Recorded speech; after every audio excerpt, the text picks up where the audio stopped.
Hai guys, apa kabar? Kenalin, namaku Stefani, biasa dipanggil Fani. Umurku 22 tahun. Aku punya kisah menarik yang ingin aku ceritakan ke kalian semua. Kalian tahu, beberapa waktu yang lalu aku terjebak di sebuah ruangan bersama selingkuhan pacarku. Gimana menurut kalian saat mendengarkan kisah yang akan kuceritakan hari ini? Apa kalian pengen tahu bagaimana aku bisa memergoki pacarku selingkuh dan bagaimana aku bisa terjebak bersama selingkuhannya? Kalau begitu, supaya kalian tidak penasaran, ikuti terus ceritaku sampai akhir ya. Oh ya, jangan lupa subscribe With Animation dulu. Pastikan kalian update terus dengan cerita-cerita menarik lainnya.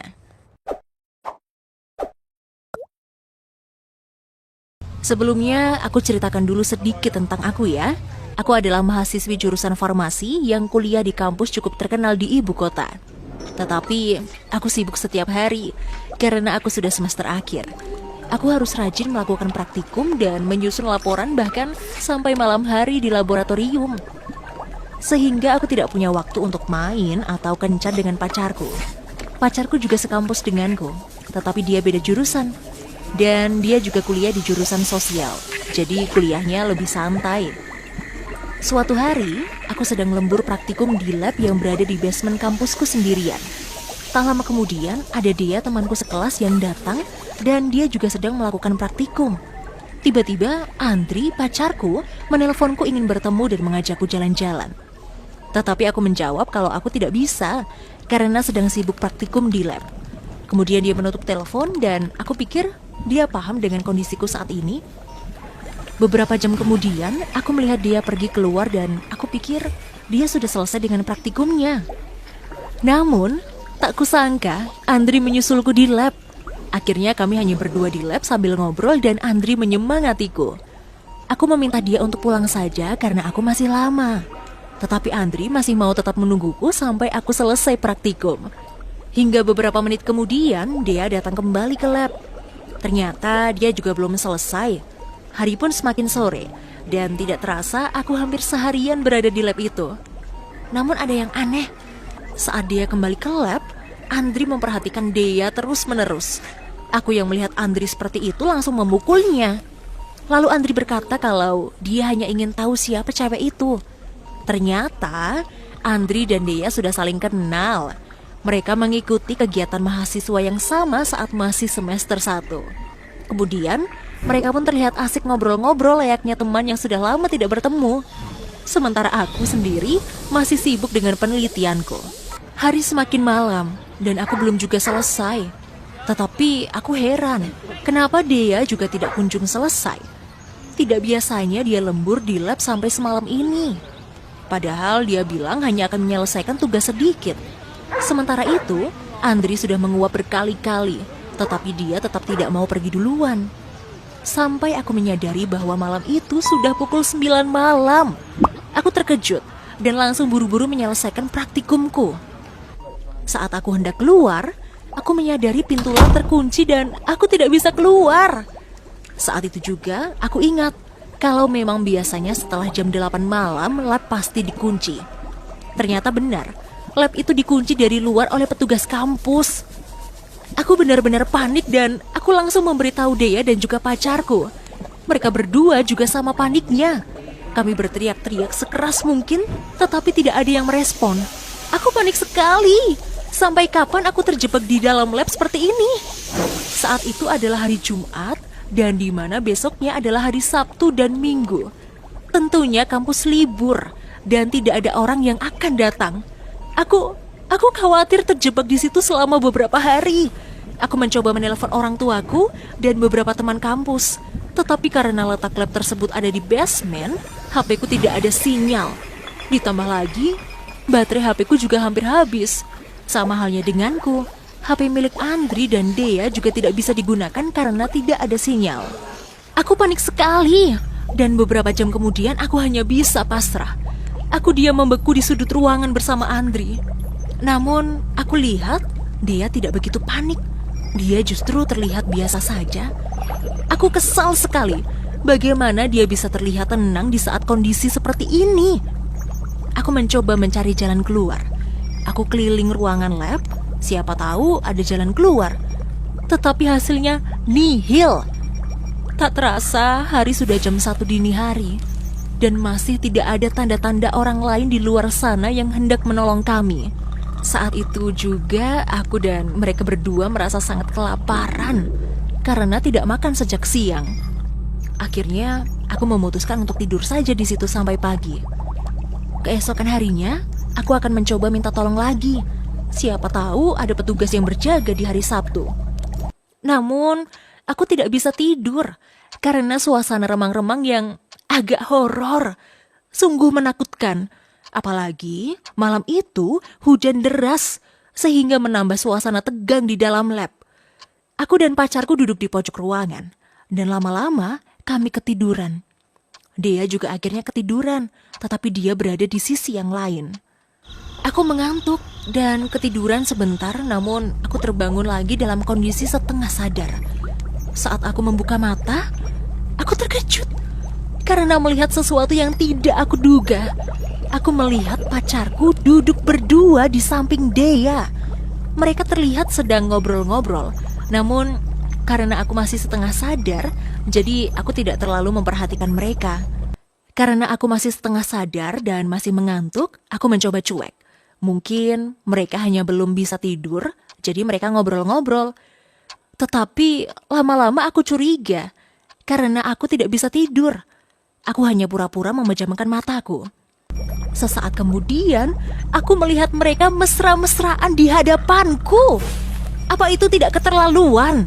Berani-beraninya Andri selingkuh di depanku langsung. Aku masih pura-pura tidur. Aku ingin mengetahui apa yang mereka lakukan. Jangan-jangan Andri diam-diam suka dengan Dea karena sikapnya dari tadi juga sangat-sangat mencurigakan. Tak lama kemudian, aku mendengar mereka berdua seperti sedang makan sesuatu. Aku sedikit mengintip dan saat itu dia mengeluarkan roti yang dimilikinya. Batinku egois sekali dia, tidak mau berbagi saat tadi aku masih kelaparan. Aku hampir emosi, tetapi aku mencoba menahannya. Aku sudah tidak tahan lagi dengan suasana seperti ini. Setelah aku berhasil keluar nanti, aku ingin langsung memutuskan hubunganku dengan Andri. Beberapa saat kemudian, aku merasa ingin buang air kecil. Akhirnya, aku terpaksa bangun dan ke kamar mandi. Saat aku bangun, Andri terlihat seperti terkejut. Dan dia sempat hendak mengatakan sesuatu, tapi aku sedang terburu-buru ke kamar mandi. Jadi, dia tidak jadi berbicara padaku. Aku rasa Andri tahu bahwa aku melihat mereka berdua bermesra-mesraan, tapi aku masih pura-pura tidak tahu apa yang terjadi saat itu. Setelah dari kamar mandi, aku langsung kembali tidur. Tapi, aku melihat Andri mesra-mesraan lagi dengan Dea. Tega sekali dia berselingkuh di hadapanku dan di saat keadaan seperti ini. Karena aku tidak tahan lagi, aku langsung melabrak mereka berdua dan mengatakan kalau Dea perebut pacar orang. Lalu Dea justru bilang padaku kalau memang dari dulu Andri suka padanya. Aku syok dan tidak menyangka kalau selama ini Andri sudah selingkuh sejak dulu. Akhirnya, aku hanya bisa diam di pojok ruangan sambil menahan tangis. Aku tidak menyangka selama ini hubunganku dengan Andri selama 3 tahun ini sia-sia. Tapi sebelumnya memang akhir-akhir ini Andri agak aneh. Pantas saja sikapnya berubah menjadi tidak biasa. Dan semua itu karena dia selingkuh dengan Dea. Bahkan mereka sudah selingkuh sejak lama. Aku ingin menangis, apalagi dalam kondisi seperti ini. Bagaimana bisa aku terkurung di lab bersama 2 orang yang membuatku kesal? Aku ingin menghubungi temanku, tapi tetap tidak bisa. Aku pasrah menunggu sampai pagi hari. Saat itu sudah hampir pagi, yaitu jam 4 pagi. Tapi suasana masih gelap dan aku tidak bisa tidur lagi. Kemudian aku melihat dia pergi ke kamar mandi dan Andri sedang jalan-jalan keliling ruangan. Beberapa saat kemudian, aku iseng mencari makanan yang disembunyikan oleh Dea karena aku lapar sekali. Aku sudah tidak peduli dengan sikap mereka yang bermesra-mesraan di hadapanku. Tetapi saat aku menggeledah barang-barang milik Dea, kalian tahu apa yang aku temukan? Ternyata Dea menyembunyikan makanannya di balik jaketnya. Di situ juga ada minuman. Ternyata Dea sengaja melakukan ini. Tega sekali dia membiarkan temannya kelaparan di saat susah seperti ini. Kalau tahu ternyata dia punya makanan. Kemudian aku langsung mengambil beberapa snack untuk aku makan. Karena aku takut jika aku terkena mah. Karena dia belum kembali dari kamar mandi, aku menggeledah jaket milik Dea. Siapa tahu HP-nya ada sinyal dan aku bisa menghubungi teman-teman sekelas. Setelah itu, aku kembali menemukan sesuatu yang mengejutkan. Dan kali ini membuatku cukup emosi. Aku menemukan sebuah kunci. Tadinya aku pikir itu adalah kunci kamar kosan Dea. Tetapi setelah aku perhatikan kunci tersebut ada gantungannya dan bertuliskan Lab Farmasi Basement. Bagaimana aku tidak emosi kalau seperti ini? Aku geram dan kesal sekali. Aku menangis sebentar, lalu setelah dia keluar, aku langsung marah-marah padanya. Kenapa dia tidak bilang kalau dia membawa kunci lab saat itu? Dia ternyata sengaja menyembunyikan kunci itu agar bisa memanfaatkan situasi dan membuatku emosi karena dia bisa mesra-mesraan dengan Andri. Setelah itu, aku langsung membuka pintu lab dan langsung pergi. Andri mengejarku dan dia meminta maaf karena sudah menggoda perempuan lain di hadapanku sendiri. Aku sudah terlanjur kesal dengan mereka berdua. Pasti mereka berdua sengaja menjebakku agar seolah-olah kita bertiga terkurung di lab. Tetapi Andri mengatakan kalau dia tidak tahu bahwa Dea memegang kunci lab tersebut. Aku tidak peduli lagi. Aku hanya ingin segera pulang dan istirahat. Keesokan harinya, orang tuaku bilang kalau ada yang datang dan ingin bertemu denganku. Ternyata itu adalah Andri. Andri meminta maaf padaku karena sudah bermesra-mesraan di hadapanku saat terkurung di lab. Aku sebenarnya sudah malas sekali, tetapi aku masih sayang pada Andri.